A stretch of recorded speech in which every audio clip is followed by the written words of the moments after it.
Good morning, good afternoon, good evening, wherever you are, whatever you're doing, and welcome to another episode of Big Decisions for Anfield Index. It is chaos right now, isn't it, ladies and gents? There's nothing going on off the field, but off the field, we're waiting for maybe an announcement today. We're hoping a certain Hungarian left back. We're hoping for maybe news around a forward, maybe one with a shaven head departing, maybe one with a shaven head incoming. We'll have to see what develops there. And the centre backs to talk about as well. Basically, there's 1,000 big decisions to make, and we've got to call them all. So I'm always joined by a special guest, and we've got Mr. Beyond the Cop, Lou, with us. Lou, right now, how are we, mate? Mate, I don't really have the word. I'm bored now without football. I'm so bored. Have you been watching the Club World Cup at all? No. No, neither have I. So I'm a bit bored, but honestly, I feel like it's been busier this past few weeks than it was even when we were going for the title. It's been chaos, but I'm looking forward to it. Thank you for having me on, and yeah. Should be interesting. And this is almost unparalleled to what we've had before. So, you know how it works, ladies and gents. Big decisions. We always put three topics on the docket. We'll force Lou to make a call on all of them. I'll make a call as well, of course, and we'll go from there. I mean, before we get into this three, even just the business we've done so far, Frimpong done, Viet's done. Looks like any time today and an announcement or a time will be good from anyone. Kirk has to get done as well if it's not already. How excited are we for just the business we've done so far? It's surreal, I think, is the best way of putting it. We've in the past, Liverpool's mantra has always been spend low, develop, sell at high price. Yeah. This does not feel like that. This feels like a statement season or summer window saying to everyone in Europe, saying to Bayern, to Madrid, to City, to Barcelona, that next year we are going nowhere. That this one season wasn't a one and done. This is a sustained build to something even bigger. It's number 21, it's number 7, it's number 11. Signing Frimpong, signing Kerkez, two of the most exciting fullbacks in Europe. Signing Wirtz, who is one of the players of the season last year and has been Bundesliga player of the season for the past 2 years, is a statement signing. And this isn't the Liverpool of old where you're signing exciting players like your Harry Kewells, your Jabril Cisse's, people who are credible but need to build to something. These are ready-made players who are ready to go. And I'm so happy that we've sort of broke the mould and the infrastructure and went out and signed people who are for now and the future, not just for 2-3 years down the line. So over the moon with the way that we've done our business so far. Yeah, I don't know generally if we've got John Henry chained in a basement, but who cares right now because it's happening, isn't it? And in terms of the biggest names and the biggest topics, this is our first one on the docket, ladies and gents. Yes. Who is going to be the new 9? Is it Isak? That's what you all want to know. That's what you all want to talk about. And we'll give a bit of background to this, Lou, because this just rings through and it feels like it could run on and on throughout this window. But as is coming up on the screen there, proper misleading headline, this one, because it said in the Times last night, Newcastle prepared to break their wage record to keep Alexander Isak, which on the surface you read and you think, okay, is that going to get done? But actually, looks like the editor's played for a headline here, because when you read it, as it says on the screen there, people, Liverpool have the funds to test Newcastle's resolve despite the acquisition of Florian Wirtz for a fee that could rise to 116 million. And Dave Powell of the Echo said exactly the same. Newcastle are concerned an offer could be made early next month for Isak. Now, me as well on this, Lou, it talks about in the article that Newcastle prepared to go about 150 grand a week, which would break their wage structure a little bit. But, I mean, it's not pittance, but it certainly wouldn't break Liverpool's, who could actually offer higher. And also that's alluded to in the article. So it's a bit of a misleading headline, I'll say. This is the story that won't go away. How are you seeing it right now? Look, I think any club with two pairs of eyes, or a pair of eyes, should I say, is interested in Isak. This isn't just a thing of, oh, Liverpool are interested and they want him. This is a case of every club is going to be looking at Alexander Isak and thinking he could make us into something special. So I'm not surprised there's links. What I am surprised by is, like you said, it's the sustained level of which it's maintaining. It's continuous, it's day in, day out. And maybe it is people getting it for clicks. I mean, not to, like, Fabrizio Romano can tweet a pair of eyeballs and an hourglass, and he's making loads off it. And that's what these people are doing. Isak is the big talking point because of the season he's just had with Newcastle. He's already one of their greatest ever Premier League strikers, maybe one of their greatest ever Premier League players. He's just won a trophy. They've just got Champions League football. So he's linked with all these big clubs. And the number 9 market at the moment is very sparse, so to speak. You've got your likes of Sesko and Gyökeres, etc. But Isak is the big one that's proven himself at a top level. So I'm not surprised he is linked with us. Do I think it's something that could happen? Yeah, but I think there's a lot of other circumstances around it, i.e. with sales. Does he want to leave Newcastle? Are Newcastle in a position where they have to sell him? There's a lot of different variables to it that could make it, the best scenario, but the most complex one out of all the different options you've got up front. Yeah, for absolutely all the reasons that you spelled out there. And it's not on the screen, but it's mentioned in the article as well. Liverpool are concerned an offer could be made. And it actually says early next month on the screen. But in the article, it talks about the 1st of July. We never know what way it's going to go. And there is that feeling still of possible, but not probable. Do you think, you get the impression, though, Liverpool are going to steal their hand at this one and have a go? Yeah, I think you've got to. I think if you can't win a race if you don't start it. Like, you've got to, even if it's not something that we're convinced we can adamantly do, if we're wanting to continue to assert ourselves this summer window, if we want to really put a staple down, a marker to say that next year we're going nowhere, you've got to show an interest in Isak. Do I think it's one week that we will do? 100%. I'm really not too convinced. But it doesn't mean that you shouldn't be there or thereabouts.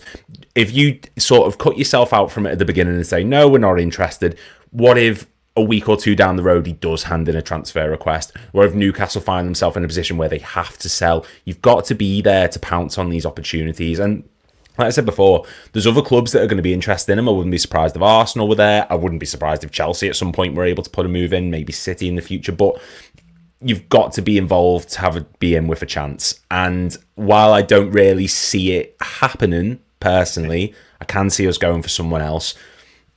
It's not to say, like I say, it's not impossible. So I just don't want to get carried away.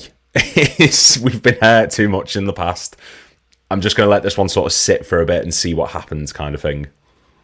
Yeah, it's not too long till July, as the article said, so we shouldn't have to wait too long to find out. And a few comments coming in, ladies and gents. Thank you for those. The inevitable King Mo saying, how is Isak open to a Liverpool move? Explain. Well, we can only base it on reports, Mo, and all the reports are Isak wants to come to Liverpool. There's various journalists written that. There's various journalists written that other players want to come to Liverpool. In short, Mo, we are fucking massive. So that is how we do it. That is why. So that's the first thing to say. Now, Lou, you mentioned alternatives, and this is a player that's come up through various patch journos, and even there on the deal sheet from David Ornstein, who everyone knows, it says there the admiration for forwards such as Newcastle United's Alexander Isak and Eintracht Frankfurt's Hugo Ekiteke. Does it? You're never 100% certain, but there seems to be this continued noise that Ekiteke is the alternative almost if the Isak move doesn't come through. Is that how you're hearing it? Oh, yeah. Look, Ekiteke is a terrific player in his own right. He is simply, though, I think Isak is going to be everyone's number one. Like, you go back a few seasons ago and Jude Bellingham was probably a lot of clubs' number one dream target. Like, he's we want him. He's our main go-to. But you've got to have, and this is what Liverpool have done terrifically over the years, is you've got to have a plan B, a plan C, a plan D. And having Ekiteke as your fallback option, so to speak, is not the worst thing in the world. Like, go back to 2014-15, when we didn't get Alexis Sanchez, our new backup option was Balotelli and Ricky Lambert. We're not in those scenarios anymore. Ekiteke is a proven Bundesliga player. He got 22 goals and 12 assists in 48 matches last season. And he scored in big games. He scored against Leverkusen. He scored against Dortmund. He scored against Bayern Munich. he's a good player. My only issue with Hugo Ekiteke is he feels like a project still. And right now, we're on top. We've just won the Premier League. We've signed Florian Wirtz. We've signed Frimpong. We're going to be signing Kerkez. Liverpool are not in the position to be going for projects currently. We're in a position where we need someone who can come in and hit the ground running. Salah's not going to be here forever. Luis Diaz and Gakpo's futures are up in the air. You need someone who can come in and make that impact straight away. Do I think Isak's that player? 100%. Do I think Ekiteke is that player? Maybe. There's every possibility, but he does feel like 2 to 3 years down the line, we may be seeing the absolute best of him. Are we prepared to wait that long? Are we going to stay in this same position of power? I don't think it's something that we can particularly gamble on, but if he is our backup option, there are far worse players out there to be looking at than a Hugo Ekiteke. It is crazy. It's like you mentioned that we are in this period now, this window as I'd call it. Alisson, Van Dijk, Salah, all with 2 years left to go. 2 years of elite players at that elite level before who knows what will happen then. Yes, there's Florian Wirtz come in and other players like that, but it does feel like Liverpool have got to win now, which is the ultimate question mark against Hugo Ekiteke for all the talent he has. And there's a few journos have used this phrase, and I wonder if you think it rings true a little bit. We talk about winning now. A few journos have used the line almost like a repeated briefing. Liverpool don't want to go shopping in a number 9 market where what they want doesn't exist. They'll know it's almost, I feel like past the parcel a little bit, doesn't it? You've got like your Sesko chair, your Gyökeres chair, your Isak chair, all these. You don't want to be left at the last minute with one you don't want, do you? No. We need someone who can fit the mold. And like we've always been a little bit...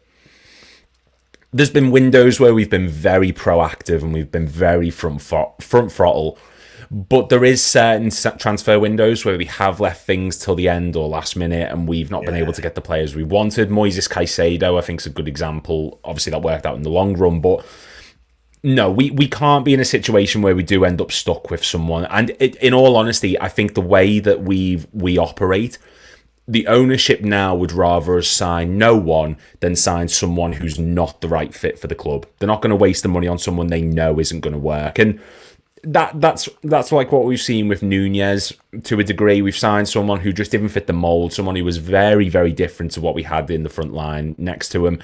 And we're in this scenario now, 2-3 years down the line, where we want him out the door. He's going to go for a cheap price, probably, if Napoli are coming in. You don't want to be in that scenario again. So I do think you need to get the players that suit your style. If you don't, you have to adapt and make it work. Don't just go out and sign someone for the sake of doing it, because it's pointless. You're just wasting money on someone that you're not necessarily going to use down the line. And if we spend that money, maybe next summer we don't go for anyone. So yeah, I agree with the sentiment of just don't buy someone who doesn't fit your mold personally. Yeah, it will be fair to say, or difficult to say probably, how many are on this list. And I mean, you mentioned a few of them there.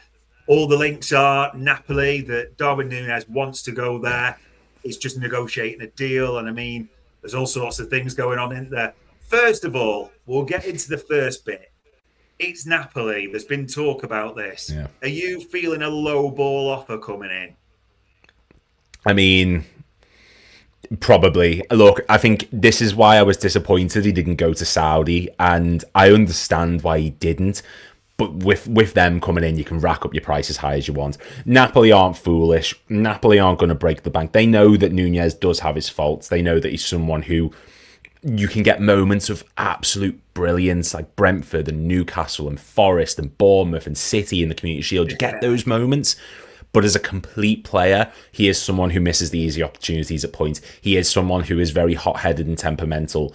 They're not going to break the bank and spend the 50, 60, 70 million like a Saudi club, but they probably are going to lowball it. And I think they're in the same boat as us, where if you don't get this option, there's other players out there you could go for. They may be interested in Ekiteke. They may be interested in Sesko. Maybe I don't know, a Gyökeres is convinced by Napoli. There's other options. So I don't think they're going to go nuts. And there's a comment that's just come through there saying 35 mil is a bit low. It is, but I don't see them bidding much higher than that, in all honesty. And we're in a scenario, we've put ourselves in a situation where Nunez has to leave. I don't think there's a world now where it works. There's not a world where you can see him being here next season, even with Verts coming in and talks of him unlocking him. He has to leave, and I think that clubs are aware of that situation. They're gonna deliberately lowball it. So I can't see us getting more than 40 million for him, maybe. Like it's a horrible situation to be in, to be honest, for him and us. Yeah, it is a weird one. And welcome to some Newcastle fans who are in the chat as well. Some with kind of reasonable, some Connell's deluded. We will see what happens. But just to be clear, me and Lou aren't saying it's Isak just yet. We haven't made our ultimate call. No, God no. And got to ask this, because I never thought we'd be talking about it for all the variable statistics. Darwin Nunez with the shaved head. Is he going to do a madness next year somewhere? I'm telling you now, next season, he's going to get 20-25 goals. This screams of Mo Salah when he shaved off his head and got the not the hair transplant, the implants or whatever. I love it. I think it looks really good. I think it's. And did you say at Benfica because he had like curly curtains at one point, didn't he? And then he sort of shaved it right down, and then 4 goals followed basically. I love it. I think it looks really nice. Yeah, wouldn't be exactly ideal. We'll see anyway. We'll see, won't we? Suggestions are, just had a quick look at the news there. There's reports that it will be a 50 million euro package, which if you get euros at Tesco is about 42 million quid all in. And I can't see it being much more than that if we're going to do it. I'm fine with that. Fine with that. That's a, it's not amazing, but I'd still take it over anything lower.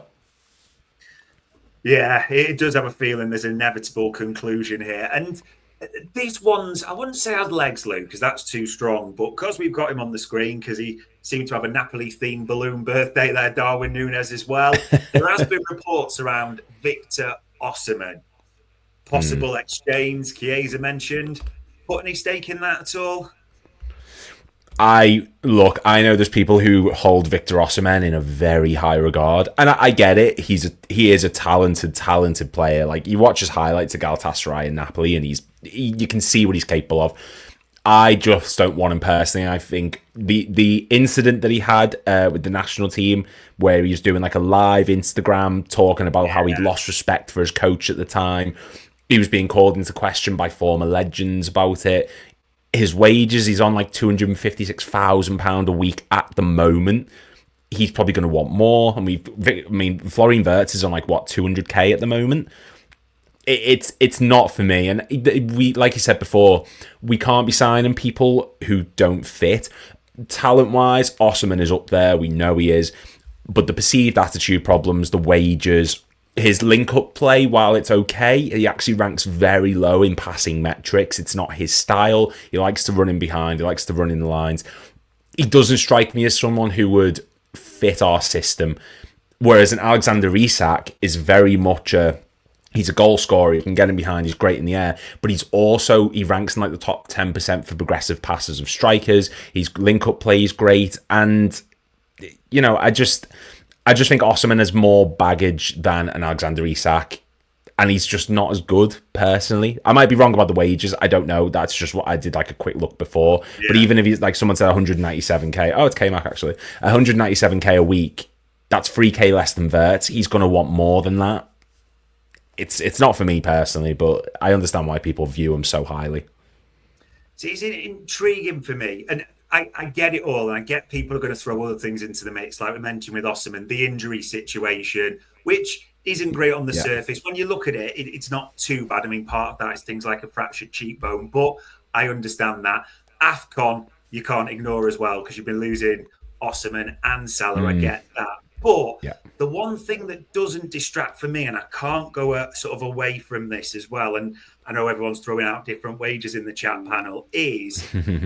He has got a record as a proven marksman. There's no doubt about that. And just when you look at the 9 market, would he be my absolute top choice? No. Would he be in my mix? I think he would. I'd be lying there for saying anything different, Lou. Sort of top 3 for me. But again, it might be pipe dreams for all that seems to play out. We've got to the point where in every big decisions, the splinters have got to be removed from the arse with whichever method possible. Lou, the new number 9, who does your gut tell you it's going to be at this rate? My gut tells me I feel like it is going to end up being Ekiteke. Just so that there's other positions we're going to talk about now. Yeah, of And course. I think Isak is going to be 140 million to test the resolve. That's according to the report.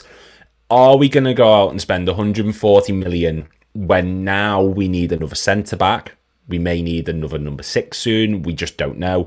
Or are we going to go out and sign an Ekiteke who's reported for around 80 million and a centre back on top of that for probably the same price that we get in Isak? One of them just feels more Liverpool to me. And maybe I'm completely wrong. I've heard we can spend about 200 million and still be Yeah. within the regulations.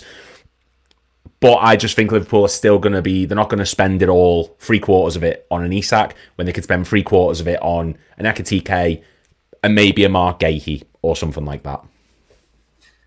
Interesting. And LAPS saying you got wrong. We're going to get If Isak. I hope, mate, I hope it is. Yeah. I hope it is.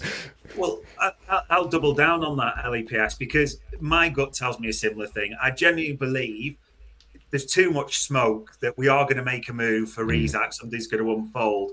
Do I think it's possible? Yes. I can't change my tune. Do I think it's probable? No, I don't. I do think when all the chips fall, it does land on Ekiteke. But people, if it does land on Alexander Isak and it's a front line with Salah, Verts, and Isak, we are more than happy to be wrong on that. We will see Oh, what yeah. develops. Oh, yeah. So